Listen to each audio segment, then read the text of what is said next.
Ito namang si Laila de Lima, ayaw talaga magpatalo. Iginiit niya na hindi daw ginawa ang kababaihan para gawing palamuti at pagnasaan. De Lima, hindi ka kasama doon. Okay?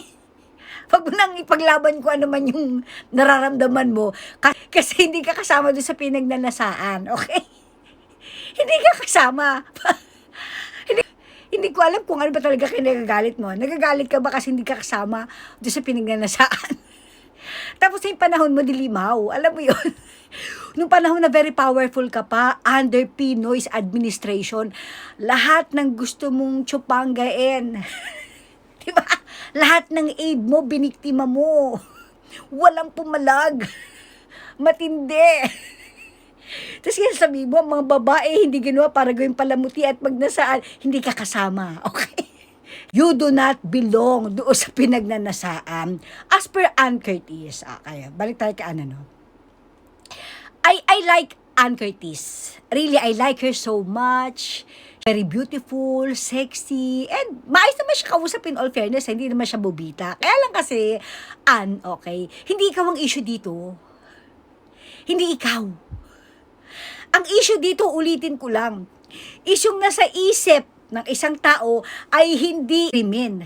Yun lang ang issue dito. Kung ginawa ka mang sample ni Suntay, medyo in bad taste, but again, wala kang kinalaman sa issue nito. Ginawa ka lang sample. Ano ba kinagagalit mo? Anong disrespect ba yung gusto mong palabasin?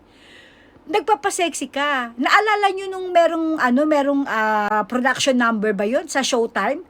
Yung nagpaulan siya, yung pa-wet look kinemirror image niya, yung kita na yung singit mo. Naalala mo, parang wala kang nga panty eh. Diba? Wala kang panty nun eh. Kita-kita yung singit mo, tsaka yung pisngi, okay, ng bilat mo. Tapos pag pinagnasaan ka, galit ka. Hindi, diba? Real talk lang tayo. Bakit ba nagpapasexy ang isang tao o ang isang babae, lalo na't ikaw artista ka? Bakit ka ba nagpapasexy? Ang hot-hot mo nga sa mga sex scene mo eh. Diba? With Derek Ramsey, napanood ko yun eh. Ang hot mo kaya. Diba? I mean, come on. Yung mga pictures mo, pagpo-post mo ng halos hubad ka. Tapos pag pinagnasaan ka, nagagalit ka, disrespectful. Hindi ko gets. Diba? Hindi ko gets. Mabuti pa yung mga sila Maui Taylor eh. Sila Katya Santos, yung mga Viva Hot Babes dati. Diba? I mean, tanggap nila na sila ay sex symbol during their time. Kaya kung pinagnanasaan sila, natatawa na lang sila. And at the same time, effective yung image na pinortray nila nung mga panahon ng kasikatan nila. So, hindi ko talaga gets, bakit anong nakaka-hurt? Pinagnasaan ka, ganun talaga. Pinakita mo nga yung singit mo, tsaka yung pisngi ng bilat mo eh. Tapos, di ba, ginawa ka lang sample. Hindi din naman natin alam kung totoong yun ang nasa isip that time ni Suntay or baka in-exaggerate niya lang kasi nga ginawa niyang sample. Again, ang issue na kung ano man ang nasa isip mo, kung hindi mo naman ito ginawa, hindi ito i-consider na krimen. Kasi kahit naman ang mga kababaihan, aminin natin. Yung mga bading, aminin nyo. Sa utak nyo, meron kayong mga pinagnanasaan na mga kalalakihan. Pero di ba, nasa utak lang natin yan. Hindi natin ginagawa. Di ba? Ito yung singit at saka pisngi ng bilat ni ni Ate Ann. Ito yan eh, ni Ann Curtis. Tapos pag pinagnasaan ka, sasabi mo, walang respeto sa'yo. Again, itigil mo na yan kasi hindi ikaw ang issue dito. Okay? Kung gusto mo magdemanda dahil na-hurt ka, na-offend ka, then go. Magdemanda ka. Pero pwede ba? Tigilan mo yung drama. Kasi nga, hindi ikaw ang issue dito. Ang pinag-uusapan dito, yung impeachment case na inihain ng mga buwaya kay Vice President Sara Duterte.